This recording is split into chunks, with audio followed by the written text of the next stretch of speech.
तशी शेती लावतो आणि ती शेती उद्याच आणली माझी. माझी झाडा पण त्याही निकाल लोटून दिली जेसीबी मध्ये आणि ती सगळी खाली पडलेली. मला कोणी न्याय दिला नाही. मला याचा न्याय आणि मोबदला द्यावा. त्यांनी त्याचा सर्वे नंबरचा त्याचे जे सर्वे नंबर आहे त्याचा त्यांनी सर्वे लावा. लगेच कळेल की बाबा माझ्या जागेवरच अतिक्रमण झालंय का. तर नाहीच. उलट त्यांनी ह्या गावकी नंबरवर अतिक्रमण केलं होतं. तो झाड आता काही जंगली झाडं होती का बोळ वगैरे तोडले. आता इथं आम्ही नारळाची झाडं वगैरे व्यवस्थित चांगली झाडं लावणार आहे. ती जंगली झाडं होती म्हणून आम्ही पाडली ती का बाबा आपण प्लॉट पहिले लेवल करू त्यानंतर आपल्याला अंदाज येईल का कसं इथं आपण वृक्षारोपण करायचं. काही गावठाण जागेत नाही गेला तो कब्जा माझ्या जागेत आला.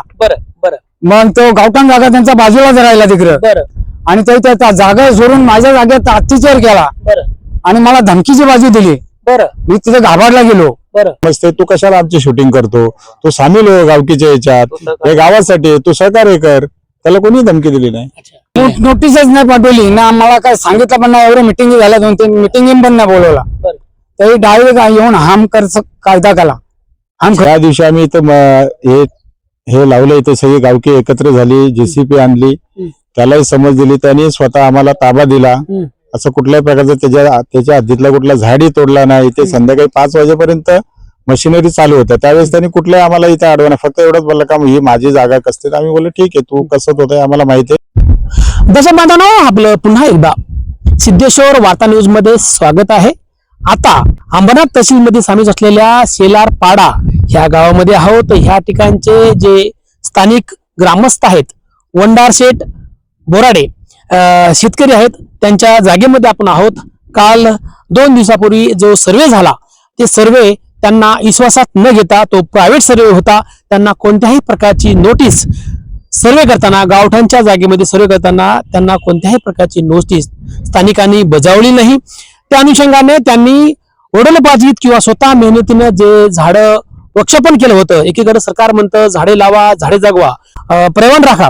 त्या अनुषंगाने त्यांनी झाडं लावली होती परंतु ती सागाची झाडं होती बोरीची झाडं होती. ती झाडं त्या सर्वेमध्ये तोडल्या गेलेली आहे. जेसीबीच्या सहाय्याने तोडल्या गेलेली आहे आणि त्यांना कोणत्याही प्रकारची नोटीस या ठिकाणी दिली नाही. आणि आपल्या समवेत वंडाशेठ बोराडे आहेत. बोराडे सर, आपलं सिद्धेश्वर वार्ता न्यूज मध्ये स्वागत आहे. शेतकरी जगला तर आपण जगू असं मन आहे. कारण अनेक जुने लोक बोलतात की पोशिंदा जगाचा पोशिंदा आहे. आणि आज तुम्ही पोशिंदा असताना तुम्हाला न कोणत्या प्रकारची नोटीस पाठवून या ठिकाणी झाडाची कत्तल केलेली आहे. कसं बघता याकडं आणि ते झाडाची कत्तल करणारे कोण होते. तुम्हाला नोटीस का पाठवलेली आहे. काय झालं. तो दीपक होता. एक राजेंद्र वारे होता. एक चिंतामण दाबणे होता. एक धनाजी दाबणे होता आणि एक ज्ञानेश्वर वाडे होता. अशी बरीच लोक होती. एक शांताराम मारुती मारपे होता. अशी बरीच होती वगैरे. ते मला काय त्यांच्या म्हणजे या करता आली नाही. एकूण गावठाण जागा किती होती आणि तुम्हाला नोटीस पाठवली नाही.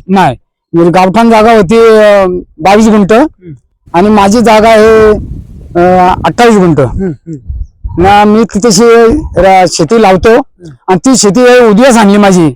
माझी झाडा पण त्याही निकाल लोटून दिली जेसीबी मध्ये आणि ती सगळी खाली पडलेली. मला कोणी न्याय दिला नाही.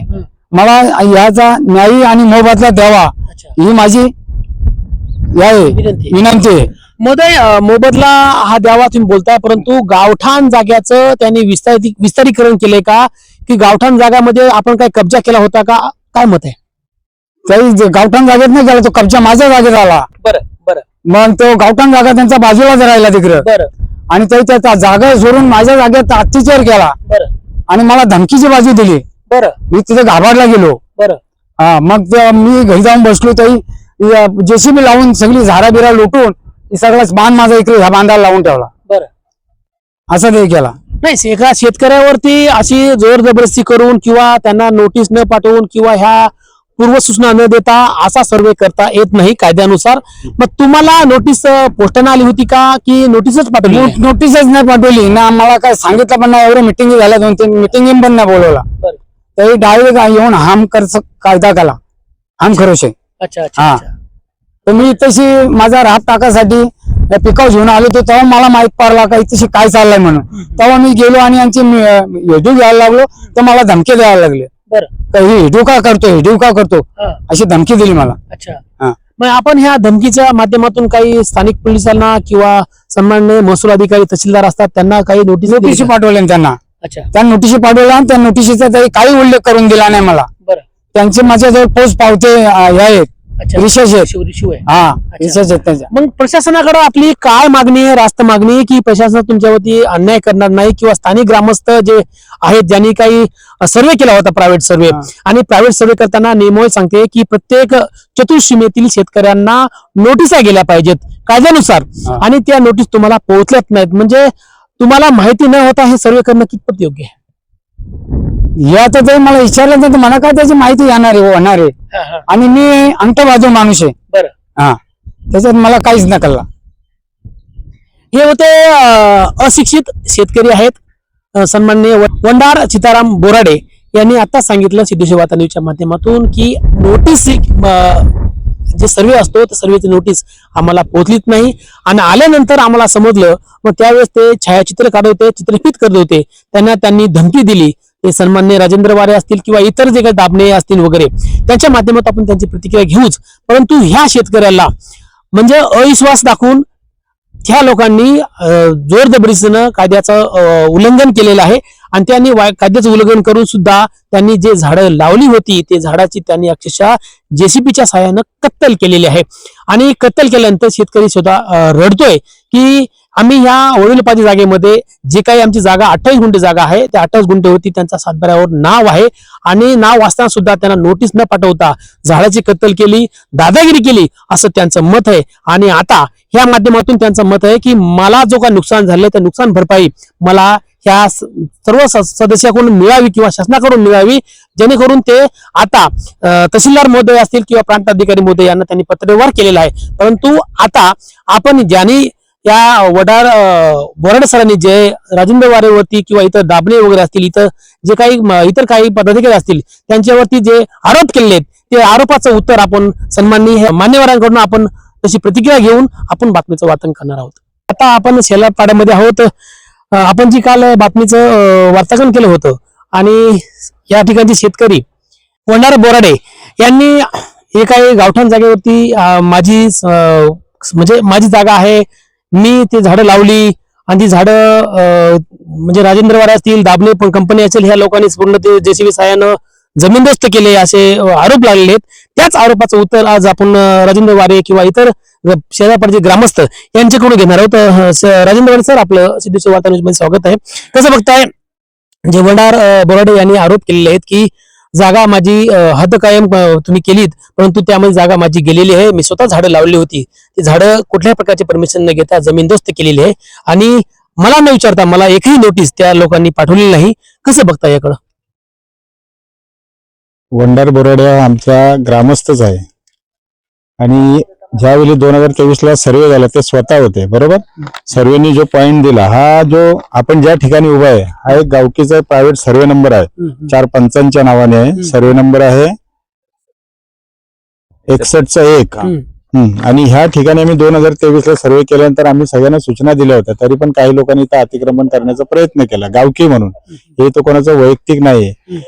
ज्या दिवशी आम्ही इथं हे लावलं, इथे सगळी गावकी एकत्र झाली, जेसीपी आणली, त्यालाही समज दिली, त्यांनी स्वतः आम्हाला ताबा दिला.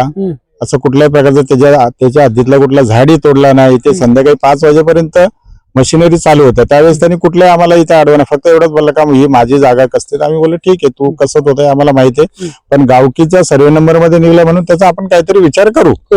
असं त्याच्या मुलालाही सांगितलं, त्याचा एक नातेवाईक होता त्यालाही सांगितलं. त्याच्यामुळे असं काही त्याच्यावर कुठला अन्याय केलाय गावकीने असं कुठलाच प्रकार नाही त्याच्यामुळे. आणि ही जी जागा आहे आम्ही सार्वजनिक वापरासाठी ठेवणार आहोत. उद्या भविष्यात आज बघितले आपण का डोंबिवली सारखा शहर होता, गावं राहिली नाही, आज लोकांची लग्न लावायला सुद्धा जागा राहिली नाही. म्हणून आमच्या इथे एक मानस आहे, इथे एक चांगला हॉल बनवायचा, लॉन बनवायचे, गावातल्या लोकांचे सुखदुःखाचे इथे कार्यक्रम होतील, इथे वाचनालय होईल, इथे मंदिर होईल, अशी एक संकल्पना आहे. त्याच्यामुळे इथे कुठलाही वैयक्तिक कोणाचा स्वार्थ नाहीये. त्याच्यामुळे त्यांनी त्याच्या मनाची समज काढावा, कारण का त्याची जागा असेल तर त्यांनी त्याचा सर्वे नंबरचा, त्याचे जे सर्वे नंबर आहे त्याचा त्यांनी सर्वे लावा, लगेच कळेल की बाबा माझ्या जागेवरच अतिक्रमण झालंय का. तर नाहीच, उलट त्यांनी ह्या गावकी नंबरवर अतिक्रमण केलं होतं. तो आम्ही एक 4-5 गुंठ्याचा विषय येतो, तर काही जास्त नाही येतो. बघितला. त्यांनी सांगितलं की माझी 28 गुंठे जागा होती, 28 गुंठेमध्ये माझी पूर्णतः 10 गुंठे जागा ही गेलेली आहे. त्यामध्ये त्या जागेचा आम्हाला मोबदला मिळावा. त्याचं म्हणणं आहे, त्याची 28 गुंठे जागा त्यांनी सर्वे करावं ना कुठे येते. आज आपण जागा बोलतो, आता आम्ही पण बोलतो का आमचा सर्वे नंबर एवढाच होता, पण ज्यावेळी सर्वे केला त्यावेळी तो बाजूला निघला गेला. 2-5 गुंठे आता त्या एका शेतकऱ्याच्या जागेत पण गेला, त्या शेतकऱ्यांनी पण स्वइच्छेने ताबा दिला. आणि यांनी दिला ताबा, असं काही यांनी त्या दिवशी काही विरोध केला नाही, तो स्वतः होता इथे. त्याच्यामुळे नेमकं त्याच्या मनात काय आहे, ग्रामस्थ तर सहकार्य करायला तरी खरं ग्रामस्थांना काय वादाचे विषय करायचे नाही. मग ही जागा गावकीची असताना मग ते ज्या ठिकाणाहून फोटो चित्रफित काढत होते त्यावेळेस तुम्ही लोकांनी त्याला दादागिरी केली, धमकी दिली? नो नो नो नो, आम्ही सांगितलं तू ग्रामस्थ आहे, तू कशाला आमची शूटिंग करतो, तू सामील हो गावकीच्या याच्यात, हे गावासाठी तू सहकार्य कर. त्याला कोणी धमकी दिली नाही. एवढंच फक्त बोलणं झालं आमचं. तर तू का लांब राहतो का, हे आपल्या गावासाठी होणार आहे, कशा करता व्हिडिओ शूटिंग हे ते बोललो. असं काही धमकी वगैरे नाही कोणी दिली. दर्शक बांधवांनो, आपल्या समोर स्थानिक पोलीस पाटील समीरजी दाबणे आहेत. दाबणे सर, कसं बघता तुम्ही पोलीस पाटील आहात आणि एकीकडे जे ज्येष्ठ शेतकरी आहेत ते शेतकऱ्याची जागा बोलतात त्या अतिक्रमणामध्ये तुमच्या सर्वेमध्ये गेलेली आहे, तुम्ही प्रायव्हेट सर्वे लावलेला होतात, परंतु तुम्ही जिम्मेदार व्यक्तिमत्व आहात. त्यांनी जे आरोप केलेले त्या आरोपाचं कसं तुम्ही समर्थन करणार आहात की काय उत्तर देणार आहात? आता ते जर बोलले होते का 28 गुंठे जागा आहे, तर तेवढी जागा नव्हती त्यांची इथे. कारण आम्ही जेव्हा सर्वे केला, आम्ही ऍक्च्युली 3 वेळा सर्वे केला, तिसरा म्हणजे ह्या वेळेस का आम्ही तिसऱ्या वेळेला सर्वे केलेला आहे. पण तो जो बोलत होता का माझी पण तिथे, त्यांनी तो स्वतः इथे आला होता आणि तो व्हिडिओ शूटिंग वगैरे करत होता, त्याला आम्ही समजवलं. कारण गावातील इथे आम्ही 5 जण नव्हतो, त्यावेळेस गावातील 100 लोक होतो इथे. 100 लोकांच्या साक्षीने आम्ही सर्व जागा वगैरे ताब्यात घेतली आणि जेणेकरून ही जागा भविष्यात आम्ही एक नंदनवन बनवणार आहे, जेणेकरून ग्रामस्थांनाच त्या जागेचा उपभोग घेता येईल. हाच आमचा हेतू असणार आहे. इथं वैयक्तिक कोणच येणार नाही जागेत का, आणि वैयक्तिक कोणाची जागाही नाही, कारण या सातबाऱ्यावर पूर्ण गावकरीचा नावाचा उल्लेख आहे. त्यांचं मत आहे की झाडं तोडली, झाडाचे परमिशन न घेता तुम्ही झाडं तोडली वगैरे. झाडं आता काही जंगली झाडं होती का, बोळ वगैरे तोडले. आता इथं आम्ही नारळाची झाडं वगैरे व्यवस्थित चांगली झाडं लावणार आहे. ती जंगली झाडं होती म्हणून आम्ही पाडली ती का बाबा आपण प्लॉट पहिले लेवल करू, त्यानंतर आपल्याला अंदाज येईल का कसं इथं आपण वृक्षारोपण करायचं. त्याच्यामुळे ते जंगली झाडं होती, बोरीची वगैरे झाडं आहेत, ही झाडं तोडली आम्ही. तर होते स्थानिक पोलीस पाटील समीरजी दाबणे आणि ह्या अगोदर राजेंद्रजी वारे यांनी सांगितलं की शेतकरी आहेत वंडाजी बोराडे यांनी जे आरोप केले होते, आरोपाचं त्यांनी तर्कापैकी उत्तर दिलेलं आहे. त्या आरोपाचं त्यांनी पूर्णतः खंडन केलेलं आहे की ही जागा गावकीची जागा आहे आणि गेल्या अगोदरच त्यांनी जे काही शेतावरती जो भार होता तो भार भरून ते गावकऱ्याचे नाव या जातभरामध्ये टाकलेले आहेत, ऍड केलेले आहेत आणि ती जागा या जागेचं ते नंदनवन करणार आहेत. या ठिकाणी छत्रपती शिवाजी महाराज स्मारक असेल, लग्नासाठी सभागृह असेल किंवा वाचनालय असेल, कारण शिक्षण हे वाघिणी दूध आहे, डॉक्टर बाबासाहेब आंबेडकर म्हटले होते. आणि ते जे प्राशन करेल तो गुरुकुलशिवाय राहणार नाही आणि तेच ते पुढं ग्रंथालयाच्या माध्यमातून परिपूर्ण करणार आहेत. आणि लावलेले आरोप जे शेतकऱ्यांनी वंडार बोराडे यांनी लावलेले आरोप हे आरोप बिन बुडाचे आहेत. त्यांनी आताच आपल्या सिद्धेश्वर वार्तांशी बोलताना आपली प्रतिक्रिया व्यक्त केलेली आहे. आता ह्यावरती ह्या जागेवरती नंदनवन होतं की पुढं शेतकरी जे वडार बोराडे आहेत ते पुढे संघर्ष करतात हे पाहणं तितकंच महत्वाचं ठरू शकणार आहे. जसे बांधवांनो, या बातमीचं वार्तांकन आवडल्यास आपल्या चॅनलला लाईक, शेअर, सबस्क्राईब आणि कमेंट करायला विसरू नका. पाहत राहा फक्त सिद्धेश्वर वार्ता न्यूज आपल्या युट्यूब चॅनलवर.